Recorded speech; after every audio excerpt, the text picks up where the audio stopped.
তোমার কাছে একটা খুব অনুরোধ আছে। তুলিকে একটু যত্ন করো।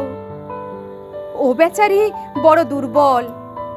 যতই অভাব হোক তবু তুলিকে তোমার পায়ে পড়ি মা।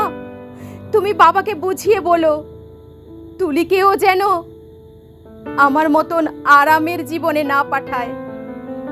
যেমন করে হোক তুলির একটা বিয়ে দিও। ওর একটা নিজস্ব ঘর সংসার, একটা নিজের মানুষ।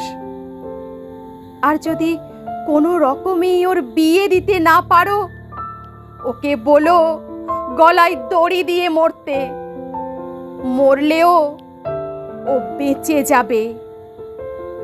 না না না, এ কি অলক্ষণে কথা বলছি আমি। তুলি বেঁচে থাকুক আর সবাই বেঁচে থাকুক। তুলির বিয়ে যদি না হয় না হোক,